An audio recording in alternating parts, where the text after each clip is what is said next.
క్రిష్‌కి అయితే దెబ్బలు తగిలినా మళ్ళీ లెగిచి కాళీనైతే కొడుతూ ఉంటాడు. ఇంతలో అక్కడ ఉన్న కాళీ అయితే ఒక్కసారిగా షాక్ అయిపోతూ ఉంటాడు.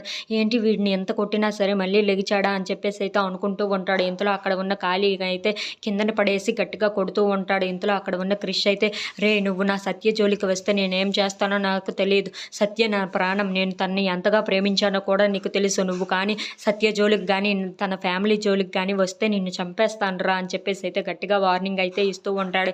ఇంతలో అక్కడ ఉన్న సత్య అయితే క్రిష్ కోసం ఎదురు చూసి చాలా బాధపడుతూ ఉంటుంది. ఇంతలో అక్కడ ఉన్న సత్య ఎంతకీ క్రిష్ రాకపోవడంతో చాలా కోపంగా అయితే ఉంటూ ఉంటుంది. ఇంతలో అక్కడ ఉన్న వాళ్ళ తోటికోడళ్ళు అయితే అక్కడికి వచ్చి ఏంటి సత్య ఎంత బాధపడుతున్నావు అని చెప్పేసి అయితే అడుగుతూ ఉంటుంది. ఆ మాటలకి అక్కడ ఉన్న సత్య అయితే మగవాళ్ళందరూ ఇంతే, భార్య ప్రేమల్ని ఎప్పుడూ అర్థం చేసుకోలేరు. తన కోసం నేను ఎంతగా ఎదురు చూస్తున్నానని తెలిసి కూడా తను ఇంకా రాలేదు చూడు. తనకి నా మీద ఇంత ప్రేమ ఉంది, అంత ప్రేమ ఉంది అని చెప్తాడే కానీ ఎప్పుడు నా మీద నన్ను అర్థం చేసుకోవడం మాత్రం ఇంకా రాలేదు అని చెప్పేసి అయితే సత్య చాలా కోపంగా మాట్లాడుతూ ఉంటుంది. If you like this video please like, share.